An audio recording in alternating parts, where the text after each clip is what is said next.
Я открыла глаза, но вместо знакомого потолка спальни увидела белую больничную плитку. Голова раскалывалась, а тело казалось чужим. Тяжелым, неподвижным, словно его приковали к кровати. В ушах звенело, а издалека доносились приглушенные голоса. Я попыталась пошевелиться, но руки и ноги не слушались. Паника охватила меня, и я закричала, но из горла вырвался лишь слабый хрип. «О, слава богу!» Она очнулась. Раздался женский голос, полный облегчения. Ко мне подбежала медсестра в голубой униформе, ее лицо было смутно знакомым, но я не могла вспомнить, где ее видела. «Лежите спокойно. Вы в больнице. Вы были в коме почти 3 месяца». 3 месяца? Я попыталась осмыслить ее слова, но мысли путались. Смутные обрывки воспоминаний всплывали в голове. Визг тормозов, ослепляющий свет фар, удар, авария. Я помнила, как ехала домой с работы, как дождь заливал лобовое стекло, а потом темнота. «Где мой муж?» – прохрипела я, с трудом выталкивая слова. «Где Артем?» Медсестра замялась, ее улыбка поблекла. Она отвела взгляд и пробормотала что-то про врача, который скоро все объяснит. Ее реакция меня насторожила, но я была слишком слаба, чтобы настаивать. Через несколько минут в палату вошел пожилой врач с усталыми глазами. Он сел рядом, держа в руках планшет, и начал говорить, тщательно подбирая слова. «Анна, вы пережили серьезную аварию. У вас была черепно-мозговая травма, и мы не были уверены, выйдете ли вы из комы. Но вы сильная, вы справились. Теперь нам нужно сосредоточиться на вашем восстановлении». «Где Артем?» – повторила я, чувствуя, как сердце сжимается от дурного предчувствия. «Почему он не здесь?» Врач вздохнул и посмотрел на медсестру, словно ища поддержки. Затем он наклонился ближе и сказал: «Анна, я должен сообщить вам нечто необычное. Ваш муж, он считает, что вы умерли». Я моргнула, не понимая. «Умерла? Это какая-то ошибка, нелепая шутка». Но врач выглядел серьезным, и в его голосе не было ни капли сомнения. «Видите ли, – продолжил он, – произошла путаница. После аварии вас доставили в больницу без документов, и в тот же день в морг поступило тело другой женщины, погибшей в похожей аварии. Ее личность не смогли установить сразу, и ваша свекровь, кажется, опознала тело как ваше». «Что?» Я попыталась сесть, но боль пронзила все тело, и я упала обратно на подушку. «Елена? Она сказала, что я умерла? Но почему? Как?» «Мы сами пытаемся разобраться», – ответил врач. «Когда вы не вышли из комы в первые недели, ваша свекровь, видимо, решила, что шансов нет. Она организовала похороны, и ваш муж, насколько нам известно, поверил в вашу смерть. Мой разум отказывался это принимать. Артем, мой Артем, с которым мы были вместе 5 лет, с которым мы строили планы на будущее, с которым мы мечтали о детях, он поверил, что я умерла. И Елена, моя свекровь, которая всегда смотрела на меня с плохо скрываемым презрением, она сделала это? Зачем? Я хочу его видеть», – сказала я, чувствуя, как слезы жгут глаза. «Позвоните ему, скажите, что я жива». Врач кивнул, но в его взгляде было что-то еще. Что-то, что он не решался сказать. Наконец он добавил: «Анна, есть еще кое-что. Пока вы были в коме, ваш муж, он начал новую жизнь. Он собирается жениться». Эти слова ударили меня как молот. «Жениться? Мой Артем? На ком? И как это возможно, если я жива?»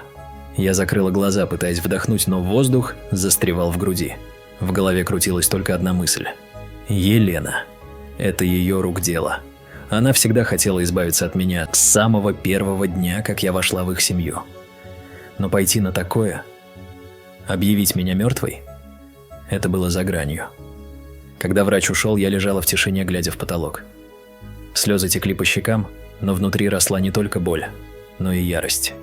Если Елена думала, что может стереть меня из жизни Артема, она ошибалась. Я вернусь, и я заставлю ее заплатить за все. Прошла неделя с того дня, как я очнулась. Физически я все еще была слаба. Ноги дрожали после нескольких шагов, а руки едва удерживали ложку, но мой разум был острым, как никогда. Я знала, что не смогу просто позвонить Артему и сказать: «Привет, я жива». Если Елена пошла на такой обман, значит, она продумала все до мелочей. Мне нужно было действовать осторожно, собрать доказательства и понять, как далеко зашла ее ложь. Первым делом я попросила медсестру принести мне телефон. Мой старый, конечно, был утерян в аварии, но я помнила номер Артема наизусть. Я набрала его, затаив дыхание, но услышала лишь холодный голос автоответчика. «Абонент недоступен». Странно. Артем никогда не выключал телефон, даже ночью. Я попробовала еще раз. Тот же результат. Тогда я набрала номер своей лучшей подруги, Кати, с которой мы не общались с тех пор, как я попала в аварию. «Алло?» – раздался ее голос, полный удивления. «Кто это?» «Катя. Это я. Аня?» – сказала я, стараясь говорить спокойно, хотя сердце колотилось. На том конце провода повисла тишина, а затем Катя закричала так громко, что я чуть не уронила телефон. «Аня! Но... как? Ты же... тебя же похоронили. Я была на твоих похоронах». Ее слова резали как нож. Но я заставила себя сосредоточиться. Я рассказала ей все, что узнала от врача, и попросила помочь. Катя, как всегда, была на моей стороне. Она пообещала приехать в больницу и привезти все, что мне нужно. Одежду, новый телефон, деньги. Но главное, она рассказала мне то, от чего у меня кровь застыла в жилах. «Аня?» – сказала она, понизив голос. «Артем действительно собирается жениться. Я видела объявление в соцсетях. Его невеста какая-то Марина, подруга Елены. Они познакомились через нее, буквально через месяц после твоих похорон. Елена всем говорит, что это она помогла Артему перешагнуть через трагедию. Марина. Я вспомнила ее. Высокая, с идеальной укладкой и холодной улыбкой. Она часто появлялась на семейных ужинах, которые устраивала Елена. Она всегда была слишком любезна с Артемом, слишком часто касалась его руки, смеялась над его шутками. А Елена, конечно, поощряла это, называя ее идеальной партией. Теперь все вставало на свои места. Елена никогда не считала меня достойной ее сына. Она хотела видеть рядом с ним другую женщину, послушную, подконтрольную, из правильного круга. И моя авария дала ей идеальный шанс. «Аня», – продолжала Катя, – «тебе нужно быть осторожной. Елена, она не просто обманула всех. Она убедила Артема, что ты умерла, и даже организовала благотворительный фонд в твою честь, чтобы собирать деньги. Это безумие. Благотворительный фонд?» Я почувствовала, как ярость вскипает внутри. Елена не просто украла мою жизнь. Она использовала мою смерть для собственной выгоды. Но я не собиралась сдаваться. Я попросила Катю узнать все, что можно, о фонде, о Марине и о том, что сейчас происходит в жизни Артема, а сама начала разрабатывать план. Через 2 дня Катя приехала в больницу. Она привезла мне новый телефон, ноутбук и папку с документами, которые ей удалось раздобыть. Среди них были фотографии с моих похорон. Закрытый гроб, окруженный цветами, и скорбящие лица, среди которых выделялись Елена и Артем. На Елене была черная вуаль, но ее губы даже на фото казались подозрительно изогнутыми в легкой улыбке. Артем выглядел потерянным. Его глаза были красными от слез. Мой бедный Артем. Как он мог поверить в это? Почему не настоял на том, чтобы увидеть мое тело? «Еще кое-что», – сказала Катя, протягивая мне листок бумаги. «Это копия свидетельства о смерти. Тебя официально признали мертвой. Елена предоставила больнице поддельные документы, чтобы забрать твое тело из морга. Я не знаю, как ей это удалось, но она явно не одна в этом деле». Я взяла листок дрожащими руками. Там было мое имя, дата рождения и дата смерти, день аварии. Подпись врача, которого я никогда не видела, и печать морга. Это было так реально, что на секунду я сама засомневалась, жива ли я. Но затем я вспомнила слова врача в больнице. Тело другой женщины, путаница, опознание. Елена не просто воспользовалась ситуацией. Она активно подстроила все, чтобы убедить всех в моей смерти. «Что ты собираешься делать?» – спросила Катя, глядя на меня с тревогой. «Ты не можешь просто явиться к Артему и сказать «Привет, я жива». Елена сделает все, чтобы тебя дискредитировать. Она уже всем внушила, что ты умерла. Люди подумают, что ты сумасшедшая или мошенница». «Я знаю», – ответила я, сжимая кулаки. «Поэтому я должна быть умнее ее. Я верну свою жизнь, но сделаю это так, чтобы Елена сама себя уничтожила». Первым шагом было восстановить свою личность. Я связалась с юристом, которого порекомендовала Катя, и рассказала ему свою историю. Он был шокирован, но согласился помочь. Мы подали запрос в суд, чтобы аннулировать свидетельство о смерти, но это могло занять недели, если не месяцы. А свадьба Артема и Марины была назначена через 2 недели. У меня не было времени ждать. Тогда я решила действовать иначе. Если Елена использовала мою смерть для создания фонда, значит, там могли быть улики ее махинаций. Я попросила Катю зарегистрироваться как волонтер фонда и собрать информацию изнутри, а сама начала изучать соцсети Артема, Марины и Елены. То, что я увидела, разбило мне сердце, но одновременно дало надежду. Артем выглядел подавленным на всех фотографиях, даже на тех, где он был с Мариной. Его улыбка была натянутой, а в глазах читалась пустота. Он не выглядел как счастливый жених. Может, он все еще любил меня? Может, я могла вернуть его? Но затем я наткнулась на пост Елены, который заставил меня замереть. Это была фотография с благотворительного ужина, организованного ее фондом. На заднем плане, среди гостей, я увидела знакомое лицо врача, который подписал мое свидетельство о смерти. Он улыбался, держа в руке бокал, а рядом с ним стояла Елена, положив руку ему на плечо. Это не было совпадением. Они были в сговоре. Я поняла, что передо мной не просто семейная драма, а настоящий заговор. И чтобы победить, мне нужно было стать не просто жертвой, а охотником. Я знала, что встреча с Артемом неизбежна, но не представляла, как это произойдет. Каждую ночь, лежа в больничной палате, я прокручивала в голове сценарий. Я врываюсь в его офис, кричу, что жива, и он бросается ко мне, обнимает, плачет от счастья. Или я появляюсь на его свадьбе, как призрак из прошлого, и рушу все, что Елена так тщательно выстраивала. Но реальность оказалась куда сложнее моих фантазий. Катя раздобыла расписание Артема через общих знакомых.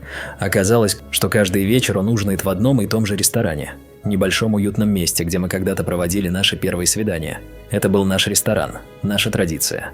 Узнав об этом, я почувствовала укол надежды. Если он все еще ходит туда, значит, он не забыл меня. Значит, у меня есть шанс. Я решила не предупреждать его заранее. Мне нужно было увидеть его реакцию, понять, что он чувствует, прежде чем Елена или кто-то другой вмешается. Врач неохотно выписал меня из больницы, предупредив, что мне нужно избегать стрессов и продолжать реабилитацию. Но я не могла ждать. Время играло против меня.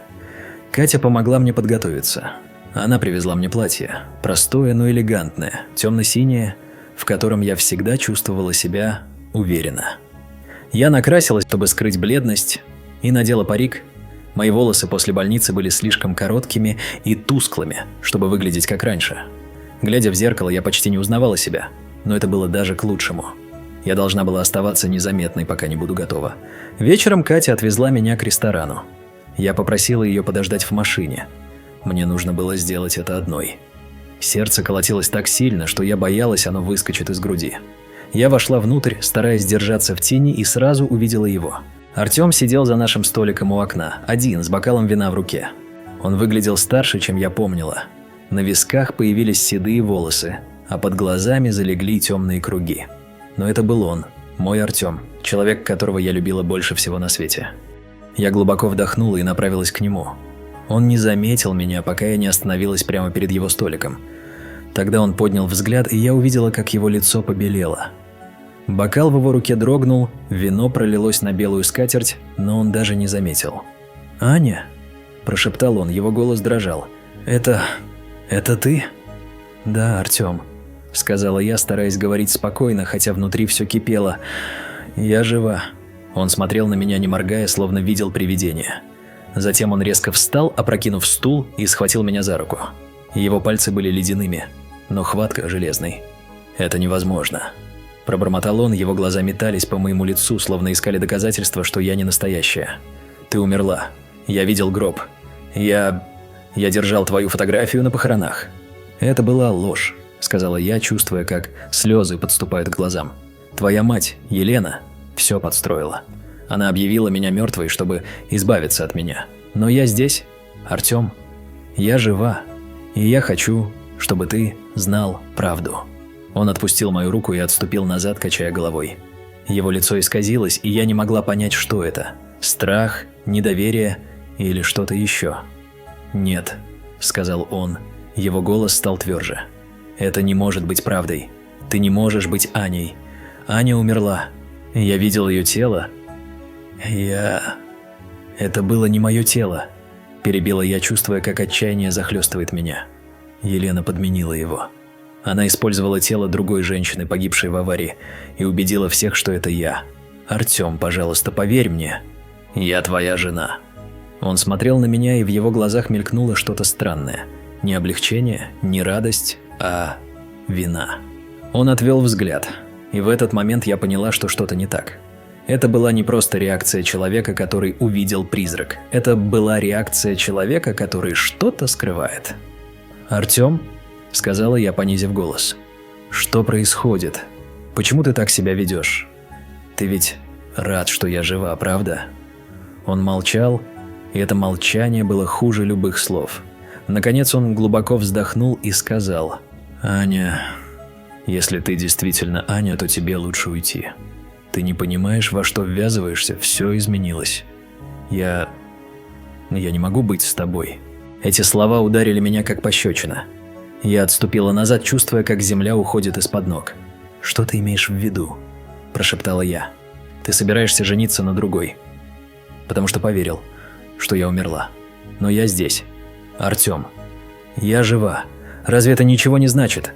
Он закрыл глаза, словно пытаясь отгородиться от меня, а затем сказал то, что я меньше всего ожидала услышать. «Я знал, что ты жива». Мир вокруг меня замер. Я смотрела на него, не в силах вымолвить ни слова. Знал? Знал и ничего не сделал? Знал и позволил Елене объявить меня мертвой? Знал и решил жениться на другой? Что? Наконец выдохнула я, чувствуя, как ярость и боль сливаются в одно целое. Ты знал? И что, просто решил забыть обо мне? Продолжить жить, как будто меня никогда не существовало? Это не так просто, сказал он, его голос дрожал, но в нем чувствовалась решимость. Когда ты попала в аварию, врачи сказали, что шансов нет. Елена, она убедила меня, что лучше отпустить тебя. Она сказала, что ты не выйдешь из комы, что это будет милосерднее, объявить тебя мертвой, чтобы я мог двигаться дальше.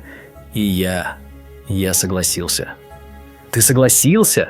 – закричала я, больше не в силах сдерживаться. «Ты согласился стереть меня из своей жизни, потому что это было удобно? А как же наша любовь, Артем? Как же все наши обещания? Я не хотел этого!» – крикнул он в ответ, и в его голосе послышалась боль. «Но ты не понимаешь, Аня. Елена, она не просто моя мать. Она контролирует все. Деньги, бизнес, мою жизнь. Если бы я пошел против нее, я бы потерял все. А потом появилась Марина. И это было проще. Я думал, что это поможет мне забыть. Я смотрела на него и в этот момент поняла, что человек, которого я любила, был не тем, кем я его считала. Он не был жертвой манипуляций Елены. Он был ее сообщником. Может, не по своей воле, но он сделал выбор. И этот выбор был не в мою пользу. «Ты предал меня», — сказала я тихо, чувствуя, как слезы текут по щекам. «Ты предал нашу любовь. Но я не позволю вам с Еленой уничтожить меня. Я верну свою жизнь, Артем. И ты пожалеешь, что выбрал ее сторону». Я развернулась и пошла к выходу, не оглядываясь. Но перед тем, как выйти, я услышала его голос, слабый, почти умоляющий. «Аня, подожди. Есть кое-что еще. Елена, она не остановится. Если она узнает, что ты жива, она сделает все, чтобы ты исчезла. На этот раз навсегда». Я остановилась, но не обернулась. Его слова подтвердили мои худшие опасения. Елена не просто хотела избавиться от меня. Она была готова на все, чтобы сохранить свою ложь. Но теперь я знала, что сражаюсь не только с ней, но и с человеком, которого когда-то любила. Выйдя из ресторана, я села в машину к Кате, которая ждала меня с тревогой на лице. Я рассказала ей все, ее глаза расширились от ужаса. «Аня», — сказала она, — «если Артем знал, то это меняет все. Он не просто жертва, он часть этого заговора. И если Елена узнает, что ты жива, она может быть опасна. Нам нужно действовать быстро». «Я знаю», — ответила я, сжимая кулаки. «И у меня есть план. Елена думает, что я мертва?» «Отлично. Пусть так и думает. Я стану ее самым страшным кошмаром, призраком, который разрушит ее идеальный мир». После встречи с Артемом я поняла, что действовать нужно быстро и решительно. Елена была не просто манипулятором, она была опасна, а Артем, несмотря на его слова, не собирался мне помогать. Он выбрал сторону матери, а значит, стал моим врагом. Но я не собиралась сдаваться. Если они думали, что могут стереть меня из своей жизни, то я докажу, что они ошиблись.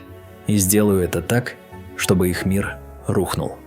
Мой план был рискованным, но другого выхода не было.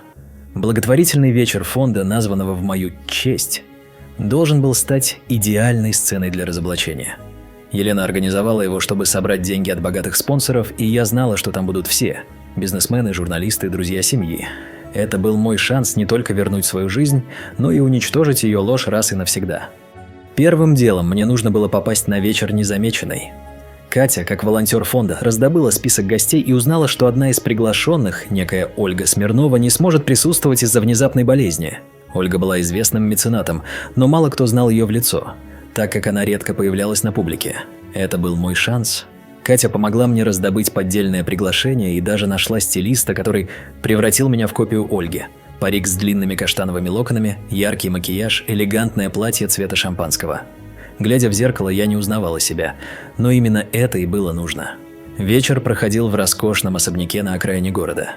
Когда я вошла, держа в руке бокал шампанского, мое сердце бешено колотилось, но я старалась выглядеть уверенно. Гости вокруг меня смеялись, обменивались любезностями. А на сцене выступали музыканты. Я заметила Елену почти сразу. Она стояла в центре зала, окруженная толпой, в черном платье с бриллиантовым колье, излучая властность и самодовольство. Рядом с ней была Марина, держащая Артема под руку. Он выглядел напряженным, его взгляд блуждал по залу, словно он ждал чего-то. Или кого-то. Я знала, что у меня мало времени. Катя снабдила меня миниатюрным диктофоном, который я спрятала в сумочке, и камерой, замаскированной под брошь. Моя цель была проста – собрать доказательства махинаций Елены с фондом и ее сговора с врачом, а затем использовать это, чтобы разоблачить ее перед всеми.